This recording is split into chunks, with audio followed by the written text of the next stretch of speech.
محرم کا مہینہ جب بھی آتا ہے بہت ساری یادیں لے کر آتا ہے، کیونکہ اس مہینے میں امام علی مقام، امام تشنا کام، امام حسین رضی اللہ تعالیٰ عنہ اور ان کے رفقا کے ساتھ جو کربلا کے میدان میں واقعات ہوئے وہ ہر مسلمان کے دل کو زخمی کر دیتے ہیں، افسردہ کر دیتے ہیں۔ اور صرف عاشورہ کے دن یہی ایک واقعہ نہیں بلکہ اور بھی بہت سارے ہسٹوریکل واقعات ہوئے، لیکن اسی مہینے کی جو پہلی تاریخ ہے ہمیں ایک اور عظیم ہستی کی یاد دلاتی ہے، اور وہ ہستی کون ہے کہ جن کے ایمان لانے کی دعا نبی پاک نے فرمائی، یعنی اللہ سے مانگا ہے کہ یا اللہ ان کو ایمان کی دولت نصیب کر دے۔ معاملہ کیا تھا؟ مسلمان تھے 39 جس وقت یہ معاملہ ہوا، صرف 39 مسلمان تھے، اور بڑی مشکل کے دن تھے۔ مسلمان چھپ کر عبادت کرتے تھے۔ کہاں عبادت کرتے تھے؟ دار ارقم میں۔ دار ارقم ایک مکان تھا جہاں مسلمان چھپ کر عبادت کرتے تھے۔ وہ کہاں تھا ایگزیکٹلی؟ جو لوگ مکہ مدینے گئے ہیں ذرا جلدی سمجھ جائیں گے۔ صفا کی پہاڑی سے جب ہم مروہ کے لیے چلتے ہیں، صفا مروہ میں جو صحیح ہوتی ہے، تو صفا سے جب آپ مروہ جاتے ہیں تو رائٹ سائڈ پہ، اب تو دیوار بن گئی ہے، مگر یہی وہ کوئی مکان تھا جہاں پر دار ارقم تھا۔ اچھا ایک اور بات سوچئے کہ اگر صفا کے قریب کوئی مکان تھا تو یہاں سے کعبہ کتنا دور تھا؟ چند قدم کے فاصلے پر، مگر حال یہ تھا کہ مسلمان طواف نہیں کر سکتے تھے، مسلمان کھلے عام عبادت نہیں کر سکتے تھے، ڈر کے چھپ کے، بلکہ اپنے ایمان کا اظہار بھی نہیں کر سکتے تھے کہ ہم مسلمان ہو گئے۔ اتنا حال ٹینشن والے دن تھے۔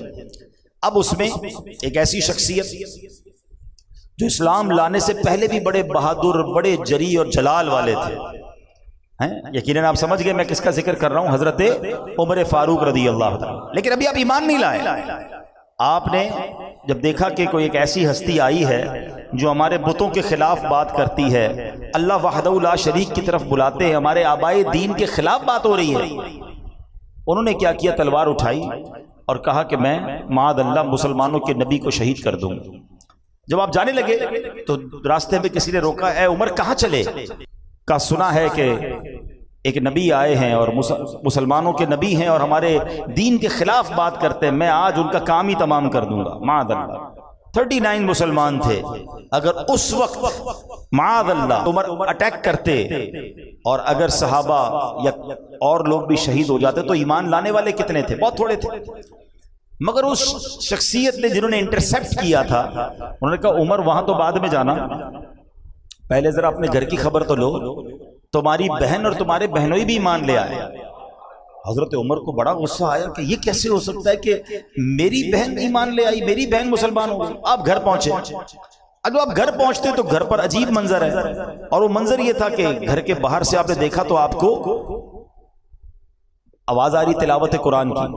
تو حضرت عمر جو ہے بہت غصے میں گھر کے اندر داخل ہوئے، اور جیسے ہی گھر میں داخل ہوئے تو آپ نے اپنی بہن جو ہے اس پر گویا اٹیک کیا، اپنی بہن کو مارا، اپنے بہنوئی کو مارا۔ اور اب جب یہ سب کچھ ہو گیا تو بھائی بھائی ہوتا ہے، اس کو احساس ہوا کہ میں نے تو اپنی بہن کو لہو لہان کر دیا۔ تو آپ نے پھر اپنی بہن سے کہا کہ اے بہن یہ تو بتاؤ کہ تم پڑھ کیا رہی تھی؟ بہن کہتی قرآن پڑھ رہی تھی۔ کہا مجھے بھی دکھاؤ۔ کہا تم نہیں دیکھ سکتے، تم ہاتھ نہیں لگا سکتے، تم پہلے پاکی حاصل کرو۔ بہن کی ہمت دیکھیں کہ ایک تو بھائی نے لہو لہان کیا ہوا، لیکن قرآن کی عظمت دل میں کیسی ہے کہ تم پاک نہیں ہو، تم نے وضو نہیں کیا، یا تم غسل کرو۔ بہرحال وضو کیا اور اب قرآن پڑھنا شروع کیا۔ اچھا عربی تو لوگ تھے، قرآن عربی زبان میں تو ان کو پڑھنا تو آتا تھا، انہوں نے قرآن پڑھنا شروع کیا۔ تو جیسے ہی سورہ طٰہٰ کی آیتیں آپ کے سامنے آئیں اور آپ نے پڑھتے پڑھتے اس آیت پر پہنچے، اننی انا اللہ لا الہ الا انا فاعبدنی، بے شک میں ہی اللہ ہوں، میرے سوا کوئی معبود نہیں تو میری عبادت کر۔ بس جب یہ پڑھنا تھا حضرت عمر کا دل لرز اٹھا، قرآن نے اپنا اثر دکھانا شروع کیا، ایمان کی شمع روشن ہونا شروع ہوئی۔ اللہ اکبر، اب چلے نبی پاک کی بارگاہ میں، اب نیت بدل چکی ہے، اب ارادہ کچھ اور ہے، مگر تلوار پھر بھی ہاتھ میں ہے۔ اب ذرا سینیریو سمجھیے گا، حالات سمجھیے گا۔ حضرت عمر گئے اسی دار ارقم کے دروازے پر، دروازے کو دستک دی، صحابی نے چھپکے سے تھوڑا سا دروازہ کھول کر دیکھا کون آیا ہے، بڑے ڈینجرس دن تھے، تو دیکھا حضرت عمر ہیں، ہاتھ میں تلوار ہے۔ حضرت حمزہ بھی اس کمرے میں موجود تھے۔ حضرت حمزہ حمزہ کہتے ہیں، ان صحابی نے کہا حضور عمر آئے ہیں اور ہاتھ میں تلوار ہے۔ حضرت حمزہ بھی تو شیر خدا تھے نا، فرمایا آنے دو عمر کو، اگر ارادہ ٹھیک ہے تو ٹھیک ہے، ورنہ عمر ہی کی تلوار ہوگی اور اس کا سر ہوگا۔ اب سبحان اللہ کمال دیکھیں، حضرت عمر تلوار لے کر آئے ہیں، عقل یہ کہتی ہے کہ نبی پاک تو پیچھے رہتے، کوئی صحابی جا کے دروازہ کھولتے تاکہ پیارے آقا کی پروٹیکشن رہے، مگر نبی پاک سے بڑھ کر بہادر کون ہے؟ میرے آقا تشریف لاتے ہیں، خود دروازہ کھولتے ہیں۔ اب حضرت عمر سامنے ہیں، نبی پاک سامنے ہیں، نبی پاک نے حضرت عمر کا دامن تھام کر کہا اے عمر کب تک لڑو گے، ایمان لے آؤ، یہ کہنا ہے، زبان مصطفیٰ سے الفاظ نکلنے ہیں۔ حضرت عمر نے کلمہ پڑھنا شروع کر دیا، اشہد ان لا الہ الا اللہ اشہد ان محمدن عبدہ ورسولہ، اللہ اکبر۔ ادھر حضرت عمر نے کلمہ پڑھا، وہ اندر جتنے صحابہ تھے سب نے بلند آواز سے نعرہ بلند کیا۔ نعرہ کیا تھا؟ نعرہ تکبیر، ذرا زور سے لگاؤ نا، نعرہ تکبیر۔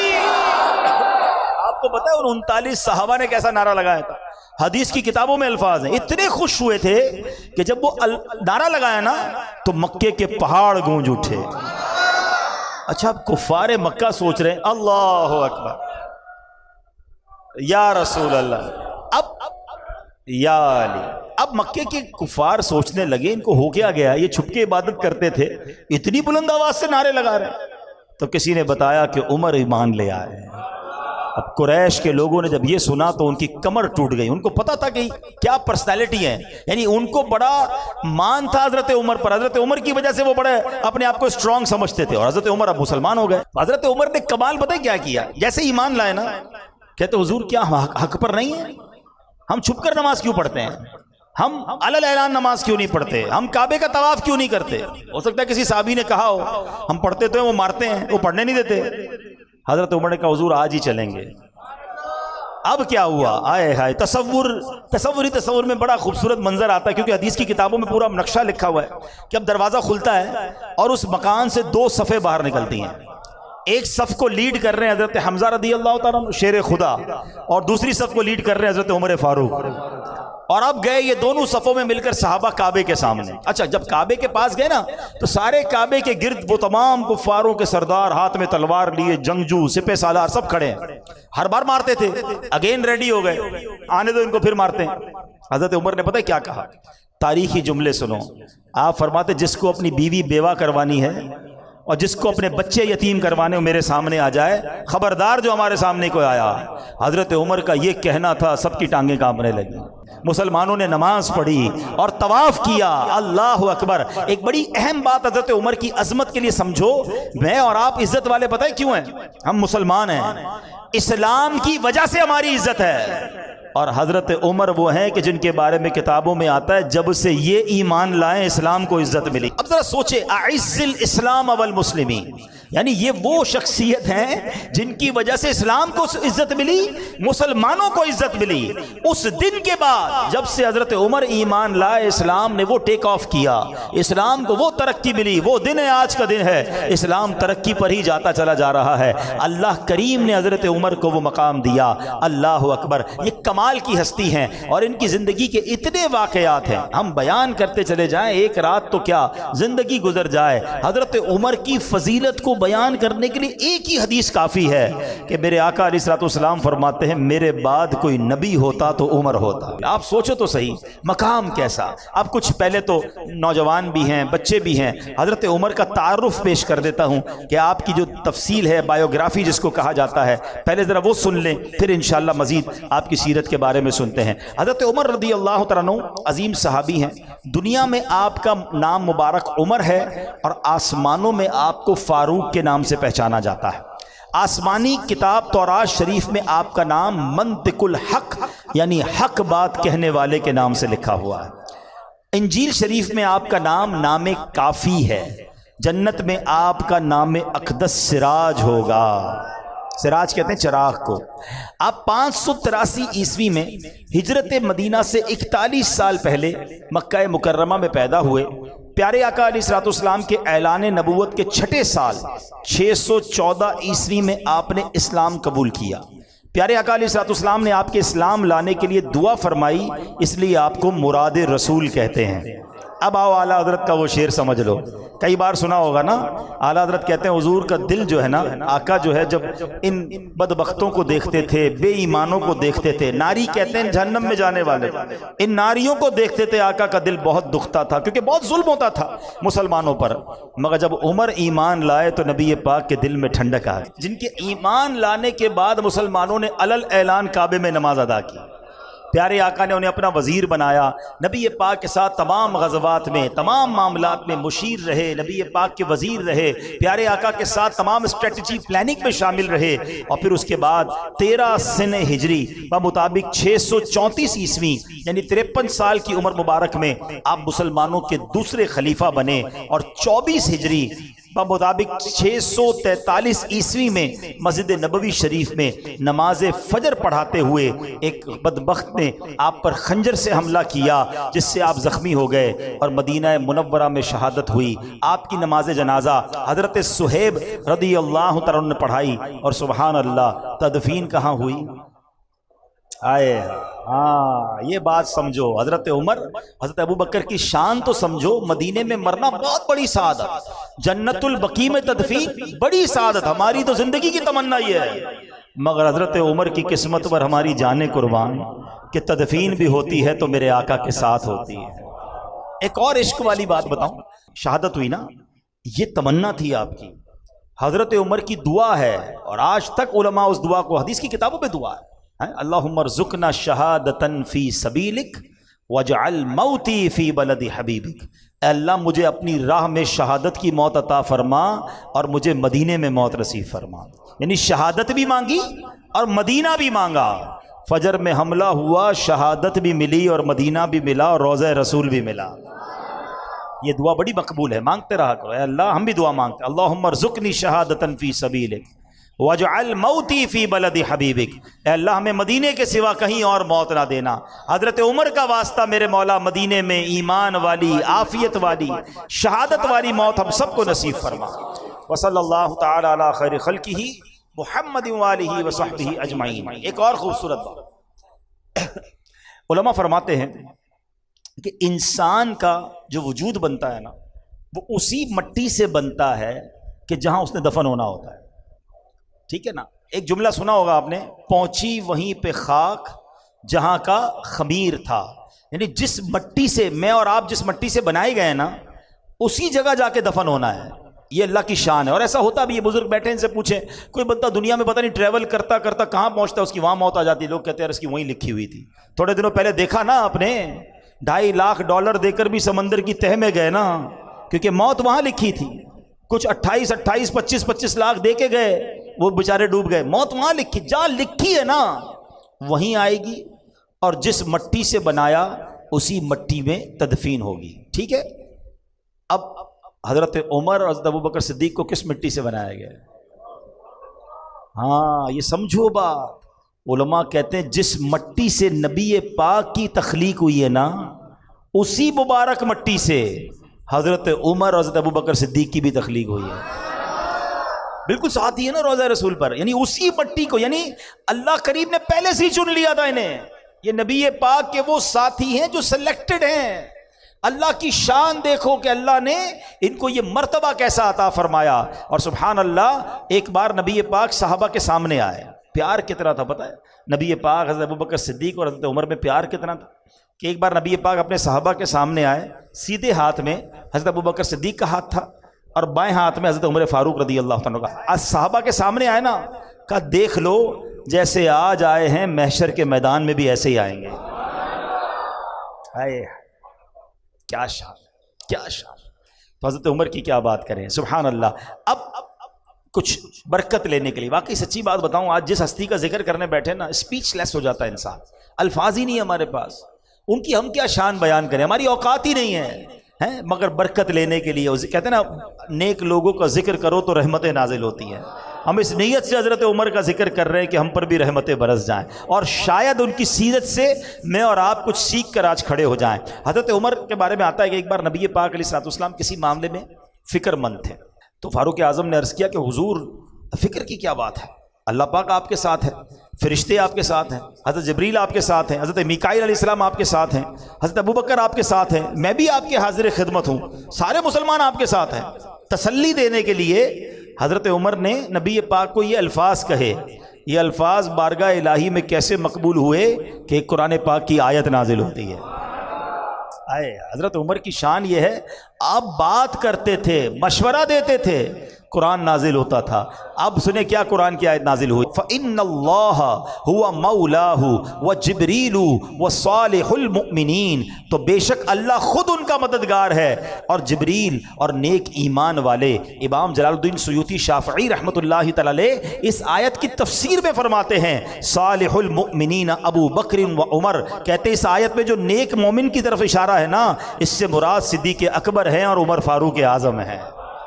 یعنی قرآن نے ان کو صالح مومن فرمایا، اور انہوں نے نبی پاک سے جو عرض کیا، اللہ نے قرآن کی آیت نازل فرما دی۔ سبحان اللہ۔ حدیث پاک کی مشہور کتاب ترمذی، اس میں روایت ہے کہ جب یہ حکم نازل ہوا کہ اللہ پاک کے پیارے حبیب علیہ الصلوۃ والسلام کی بارگاہ میں جب مسلمان گفتگو کریں تو آواز پست رکھیں، اپنی آواز کو اونچا نہ کریں، ورنہ تمہارے اعمال، تمہاری نمازیں، تمہارے روزے، تمہارے حج برباد ہونے کا اندیشہ ہے۔ اب جب یہ حکم نازل ہوا نا تو حضرت ابوبکر صدیق، حضرت عمر فاروق رضی اللہ تعالیٰ عنہ نے بہت زیادہ احتیاط کرنا شروع کر دی۔ حضرت عمر تو اتنی مائنر آواز میں، اتنی ہلکی آواز میں بات کرتے تھے کہ نبی پاک علیہ الصلوۃ والسلام کو دوبارہ پوچھنا پڑتا تھا، عمر کیا کہا تم نے، کیونکہ وہ بہت اپنی آواز کو ہلکا رکھتے تھے۔ اچھا، ادب کا تقاضا تھا، دھیمی آواز میں بات کر رہے ہیں، قرآن پاک کی آیت نازل ہوتی ہے۔ اب سنو قرآن کیا کہتا ہے، ان الذین یغضون اصواتهم عند رسول اللہ۔ قرآن کہتا ہے بے شک جو لوگ اللہ کے رسول کے پاس اپنی آوازیں نیچی رکھتے ہیں، اولئک الذین امتحن اللہ قلوبہم للتقوی، یہی وہ لوگ ہیں جن کے دلوں کو اللہ نے پرہیزگاری کے لیے پرکھ لیا ہے۔ پھر آگے انعام کیا ہے ان کے لیے، لہم مغفرۃ و اجر عظیم، ان کے لیے بخشش اور بڑا ثواب ہے۔ وہ صحابہ کرام جو بہت نیچا رکھتے تھے، حضرت ابوبکر صدیق اور عمر فاروق اعظم ہیں، تو گویا اس آیت میں بتایا گیا کہ اللہ نے ان کے دل تقوی اور پرہیزگاری کے لیے پرکھ لیے ہیں، ان کے لیے آخرت میں بخشش ثواب ہے۔ سبحان اللہ، سبحان اللہ۔ تو یہ ہے حضرت عمر فاروق۔ اچھا، اب حضرت عمر فاروق کی جو شان ہے نا، بہت ساری شانیں ہیں، اس میں ایک بڑی کمال کی آپ کی خاص بات یہ ہے کہ آپ جو ہے نا، آپ کے ساتھ قرآن کی بڑی موافقت آتی ہے۔ یعنی آپ نبی پاک کی بارگاہ میں کوئی عرض کرتے، مشورہ دیتے، اور اللہ اس کا حکم نازل کر دیتا۔ علماء فرماتے ایسی 20 کے قریب آیتیں ہیں جو حضرت عمر نے عرض کی اور قرآن میں وہ آیت نازل ہو گئی۔ اب میں 2-3 باتیں انشاءاللہ اس بارے میں عرض کرتا ہوں۔ اس میں کیا ہوا کہ ایک بار نبی پاک کی بارگاہ میں تو عمر آتے ہیں، کہتے حضور یہ جو مقام ابراہیم ہے، مقام ابراہیم پتہ ہے نا، وہ پتھر جہاں حضرت ابراہیم نے کھڑے ہو کر کعبے کی تعمیر کی، آج بھی موجود ہے۔ اچھا، ایک بڑی مشہور آیت ہے، سب کو یاد ہوگی تقریباً، وَاتَّخِذُوا مِن مَقَامِ إِبْرَاهِيمَ مُصَلًّى، اور ابراہیم کے کھڑے ہونے کی جگہ کو اپنی جائے نماز بناؤ، مصلی بناؤ، ٹھیک ہے۔ اور ساری دنیا پڑھ، جیسی طواف ہوتا ہے کیا کرتے ہیں، مقام ابراہیم پہ نفل پڑھنے، وہاں نہیں ملتی جگہ تو کہیں اور پڑھتے ہیں، مگر لوگ چاہتے ہیں اس کے قریب پڑھیں۔ مگر آپ کو پتہ یہ حکم کیسے آیا؟ حضرت عمر نے ایک بار نبی پاک سے عرض کیا، حضور کیا ایسا نہیں ہو سکتا کہ ہم ابراہیم علیہ السلام کے جو مقام ہے، مقام ابراہیم کو مصلی بنا لیں؟ حضرت عمر نے مشورہ دیا، جبریل امین حاضر ہوتے ہیں اللہ کے نبی کی بارگاہ میں یہ آیت لے کر، وَاتَّخِذُوا مِن مَقَامِ إِبْرَاهِيمَ مُصَلًّى۔ ہائے ہائے ہائے، اور اے مسلمانوں، تم ابراہیم کے کھڑے ہونے کی جگہ کو نماز کا مقام بناؤ۔ اے صفا مروہ کرنے والو، حج پہ جاتے صفا مروہ کرتے، عمرے پہ جاتے صحیح کرتے ہو نا؟ آپ کو پتہ پہلے نہیں ہوتی تھی؟ ہاں، یہ کیسے ہوا؟ حضرت عمر نے نبی پاک سے عرض کیا کہ حضور ہم کعبے کا تو طواف کرتے ہیں، کیا یہ اچھا ہم صفا مروہ کے درمیان بھی چکر لگا لیا کریں؟ مشورہ دیا نبی پاک کو۔ اللہ اکبر، ان کی شان دیکھو، جبریل امین آتے ہیں اور اللہ کے نبی کی بارگاہ میں کون سی آیت لے کر آتے ہیں؟ کتنی مشہور آیت ہے، ان الصفا والمروۃ من شعائر اللہ فمن حج البیت او اعتمر فلا جناح علیہ ان یطوف بہما۔ قرآن کہتا ہے بے شک صفا اور مروہ اللہ کی نشانیوں میں سے ہے، جو اس گھر کا حج اور عمرہ کرے اس پر کچھ گناہ نہیں کہ ان دونوں کے چکر لگائے۔ اللہ اکبر، یہ مشورہ تھا فاروق اعظم کا، اور قرآن کی آیت نازل ہو جاتی۔ کس قدر بڑا مرتبہ ہے۔ اچھا، ایک بار کیا ہوا، ایک کافر تھا ابن سوریہ، یہ بڑا بدبخت تھا، اس نے نبی پاک سے کہا کہ ہم جبریل کے دشمن ہیں، آپ کے پاس جبریل اللہ کا پیغام لاتے ہیں نا، اگر میکائیل لاتے نا تو ہم کلمہ پڑھ لیتے. تمہارے نبی کے پاس چونکہ جبریل آتے ہیں تو ہم جبریل کے دشمن ہیں. اب بڑی عجیب سی بات کی. تو حضرت عمر نے اس کو جواب کیا دیا؟ اب ذرا مزے کی بات سنیے گا. حضرت عمر نے جب یہ سنا نا کہ یہ جبریل کے دشمنی کی باتیں کر رہا ہے تو حضرت عمر نے کیا کہا؟ من کان عدوا للہ وملائکتہ ورسلہ وجبریل ومیکال فإن اللہ عدو للکافرین. آپ نے اس کو جواب دے دیا، اپنی طرف سے جواب دے دیا. حضرت عمر نے اس کافر کو جواب دیا. ادھر جبریل امین نبی پاک کی بارگاہ میں آیا اور آپ کو پتہ کیا آیت نازل ہوئی؟ ایگزیکٹلی یہی الفاظ جو حضرت عمر نے اس کافر کو جواب دیا، اللہ نے وہی الفاظ گویا قرآن میں نازل فرما دیے. ہائے ہائے ہائے. ہاں اب آیت سنو اور اس کا ترجمہ سنو. آیت کیا ہے؟ من کان عدوا للہ وملائکتہ ورسلہ وجبریل ومیکال فإن اللہ عدو للکافرین. تو جو کوئی اللہ اور اس کے فرشتوں اور اس کے رسولوں اور جبرائیل اور میکائیل کا دشمن ہو تو اللہ کافروں کا دشمن ہے.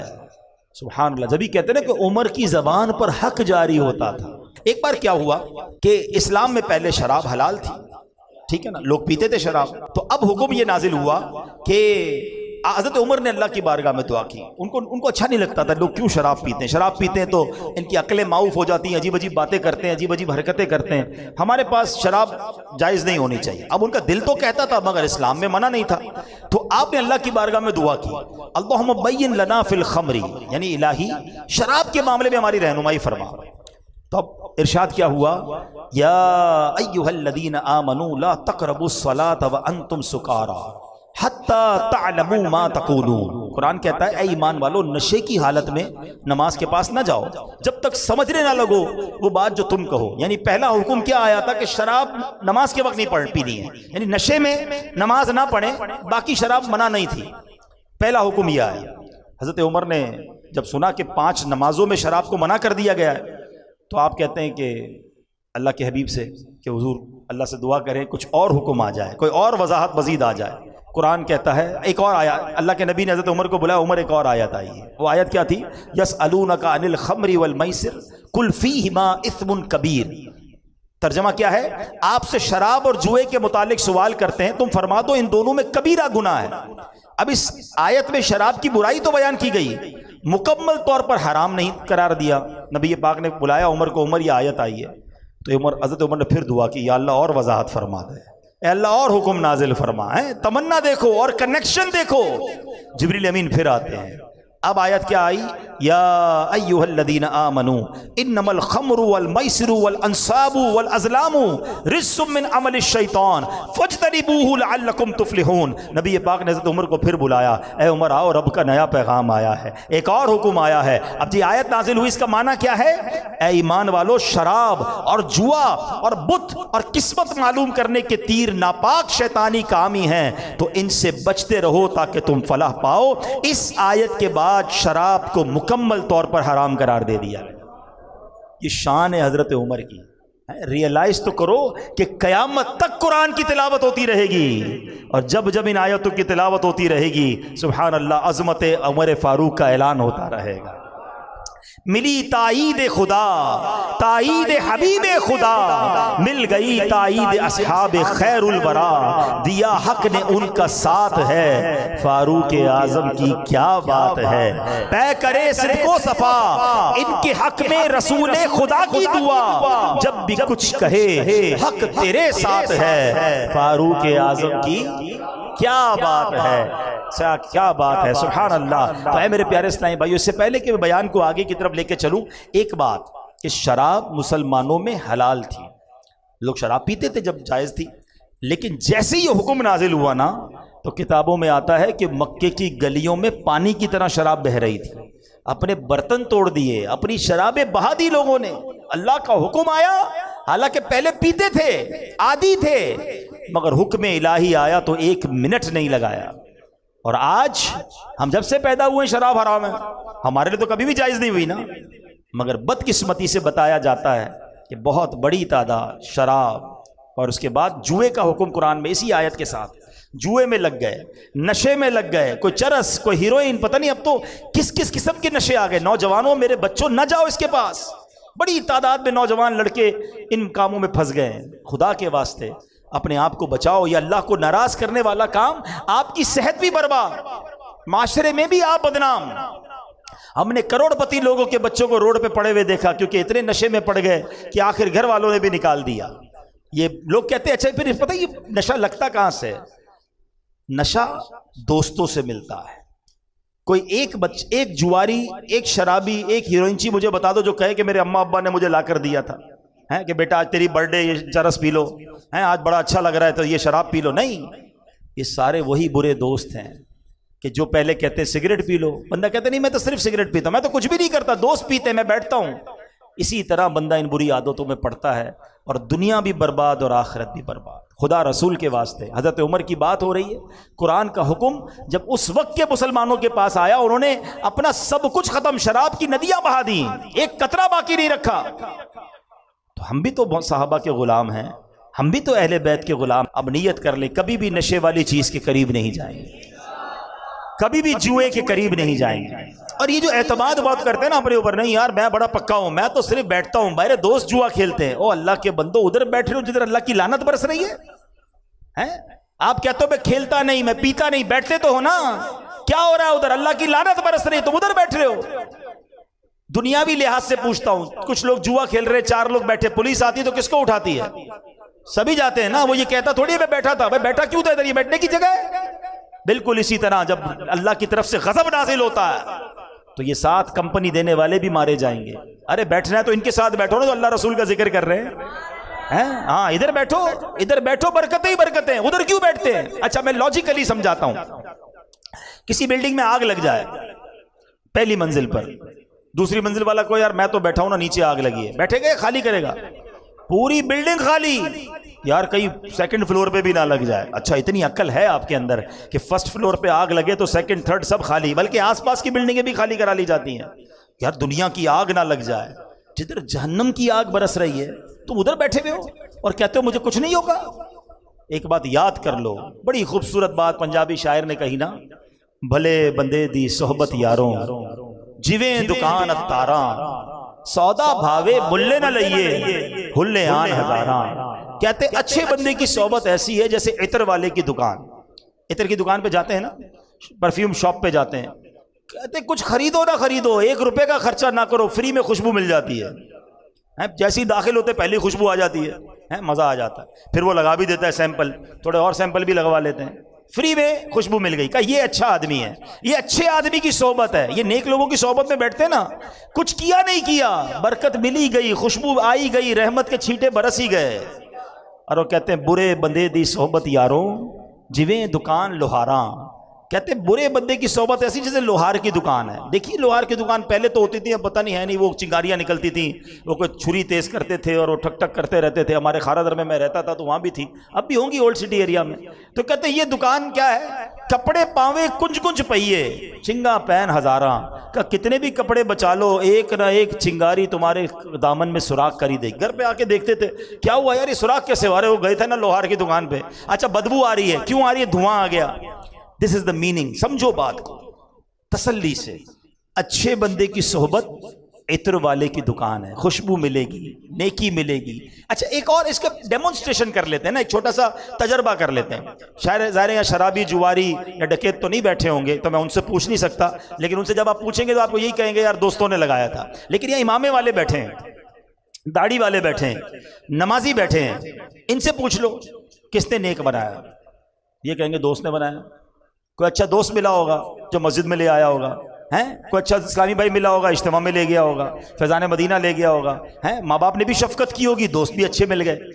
تبدیلی اچھی بھی دوستوں سے آتی ہے اور بری بھی دوستوں سے آتی ہے. اب یہ آپ کی مرضی اچھا بننا یا برا بننا ہے.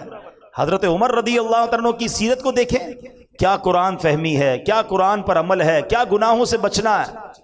اور ہمارا حال کیا ہے؟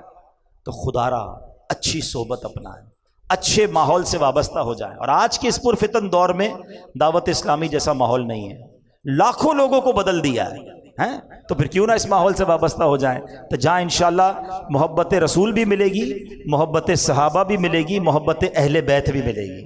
محبت اولیاء بھی ملے گی، محبت علماء بھی ملے گی، اپنے ماں باپ کی محبت اور ادب بھی ملتا ہے۔ پھر کیوں نہ اس ماحول کو اپنائیں، اجتماع میں آتے رہیں، مدنی قافلوں میں سفر کرتے رہیں۔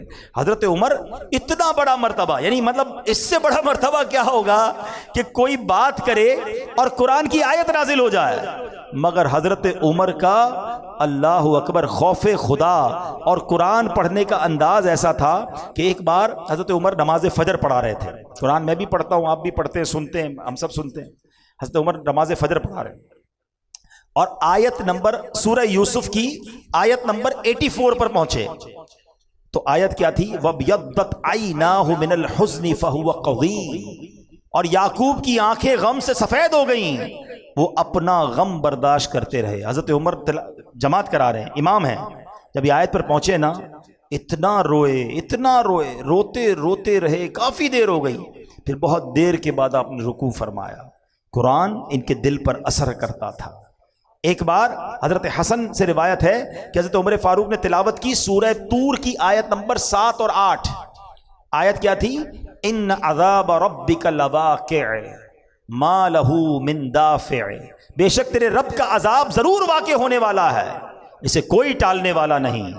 آپ پر ایسی رکت طاری ہوئی، ایسا خوف خدا طاری ہوا کہ 20 دن تک آپ کی یہ کیفیت رہی۔ تو عمر کے بارے میں آتا، اب اتنا خوف خدا میں روتے تھے کہ آپ کے چہرے پر 2 سیاہ لکیریں پڑ گئی تھی۔ تنہائی میں جا کر ایک بار ایک صحابی نے دیکھا حضرت عمر اپنے آپ کو کوڑا مار کر کہہ رہے ہیں، اے عمر خطاب کے بیٹے، تم اور امیر المومنین، اللہ سے ڈر۔ اللہ اکبر، قطعی جنتی ہیں۔ آقا فرما رہے ہیں اچھا سنو، مرتبہ یہ ہے کہ میں اور آپ شیطان سے ڈرتے ہیں، اللہ شیطان کے واروں سے محفوظ فرمائے، ہماری حفاظت فرمائے۔ حضرت عمر کے بارے میں نبی پاک فرماتے ہیں جس کا مضمون ہے کہ عمر جس گلی سے گزر جائے ادھر سے شیطان نہیں گزرتا ہے۔ شیطان ڈرتا تھا حضرت عمر سے، ایسی شخصیت، مگر خوف خدا ہے، رکت ہے، آنسو ہیں، سجدے ہیں، عاجزی ہے، انکساری ہے، اور ہم ہیں کہ گناہوں کا انبار ہے مگر کوئی خوف خدا نہیں، تلاوت قرآن کرنے کا ٹائم ہی نہیں ہے۔ نہیں کرو میرے پیارے اسلام میں ایسے، قرآن سے دوستی کر لو۔ آج حضرت عمر کی بات ہوئی، حضرت عمر اور قرآن کا بڑا گہرا تعلق ہے۔ حضرت عمر کی تو ابتدائی قرآن ہے نا، آپ مسلمان کیسے ہوئے؟ کیا پڑھ کر؟ بدلا کیسا دن؟ قرآن پڑھ کر، یعنی آپ کو اسٹارٹ ہی قرآن سے ملا، اور اس کے بعد قرآن سے ان کی ایسی دوستی ہو گئی کہ آپ تو مشورہ دیتے تھے تو قرآن نازل ہو جاتا تھا، قرآن پڑھتے تو آنسو جاری ہو جاتے تھے۔ اللہ اکبر۔ تو ہمیں حضرت عمر کی سیرت سے یہ بھی سیکھنا ہے کہ ہمیں اپنے گناہوں سے توبہ بھی کرنی ہے، اپنے اندر خوف خدا بھی لانا ہے، اچھی صحبت بھی اپنانی ہے، اور قرآن پابندی سے پڑھنا ہے۔ تو انشاءاللہ نیت کریں کہ روزانہ کچھ نہ کچھ قرآن پڑھیں گے انشاءاللہ۔ دعوت اسلامی کمال کی تحریک، جہاں بہت سارے کارنامے دعوت اسلامی کے ہیں، وہ قرآن کو گھر گھر پہنچانے کا، تعلیم قرآن کو عام کرنے کا جو کام دعوت اسلامی کر رہی ہے، میں نہیں سمجھتا اس کی مثال دنیا میں آپ کو کہیں ملے۔ 7,000 کے قریب مدرسے، 4 لاکھ کے قریب بچے اور بچیاں فری آف چارج قرآن پڑھ رہے ہیں، 1 لاکھ سے زیادہ حافظ قرآن بنا دیے، اور اس کے بعد ماشاءاللہ on line Faizan on line academy بنا دی کہ جناب کوئی مدرسے میں نہیں آ سکتا تو جناب وہ گھر بیٹھے آن لائن قرآن پڑھ لے، بہنیں پڑھنا چاہتی ہیں، بچے پڑھنا چاہتے سب آن لائن پڑھ لیں۔ اچھا مدرسے کا نام جب بھی سنتے تھے نا تو یہ آتا ہے بچوں کا مدرسہ، تو اب بزرگ کہتے ہیں ہم کدھر قرآن پڑھیں گے، ہم بچوں کے ساتھ جا کے پڑھیں گے، شرم آئے گی۔ ان کی شرم و جھجک دور کرنے کے لیے دعوت اسلامی نے ساری دنیا میں مدرسۃ المدینہ بالغان بنا دیے کہ چلے بھائی بچے نہیں آئیں گے، صرف بڑے آئیں گے، عشاء کے بعد آ جائیں۔ ہر مسجد میں ماشاءاللہ میں کہوں تو ہزاروں مسجدوں میں روزانہ مدرسۃ المدینہ بالغان لگ رہا ہے، بزرگ آتے ہیں، نوجوان آتے ہیں، اپنے مخارج ٹھیک کرتے ہیں۔ تو کتنا خوبصورت سسٹم دعوت اسلامی نے ڈیولپ کیا۔ اچھا قرآن پڑھنے کے ساتھ سمجھنا بھی ہے، تفسیر قرآن، سبحان اللہ، ایسی تفسیر قرآن ہمیں دے دی دعوت اسلامی نے جو بڑی آسان اردو میں ہے۔ قبلہ مفتی قاسم صاحب نے صراط الجنان تفسیر قرآن لکھ دی۔ اچھا وہ تفسیر 10 جلدوں میں ہے، شاید 7-8 ہزار روپے اس کی قیمت ہوگی، تو کوئی کہے یار 6-7 ہزار روپے کدھر خرچ کروں؟ اچھا ویسے ہر چیز خرچ کریں گے، قرآن کے نام پر تفسیر کے نام پہ نہیں کرتے۔ ہم نے ان کا بھی بہانہ ختم کیا، ہم نے وہی تفسیر اپلیکیشن میں فری دے دی، چلے موبائل میں فری ڈاؤن لوڈ کر لیں، موبائل میں پڑھ لیں۔ اچھا اب لوگ کہتے ہیں پڑھنے میں سستی ہوتی ہے، پڑھنا صحیح نہیں آتا، اور آسان کر دیا، وہ پوری تفسیر آڈیو میں ہم نے دے دی کہ چلو پڑھ نہیں سکتے سن تو لو، وہ بھی فری میں ڈاؤن لوڈ کر لو۔ اب اتنے سارے سٹیپ دعوت اسلامی نے ہمارے لیے کر دیے، اب پھر بھی ہم نہ قرآن پڑھیں، ہم قرآن نہ سمجھیں، تو پھر قصور کس کا؟ یقیناً ہمارا۔ نیت کریں انشاءاللہ اب قرآن سے پکی دوستی کریں گے، انشاءاللہ روزانہ قرآن پاک پڑھیں گے۔ اللہ مجھے اور آپ کو فیضان فاروق اعظم نصیب فرمائے۔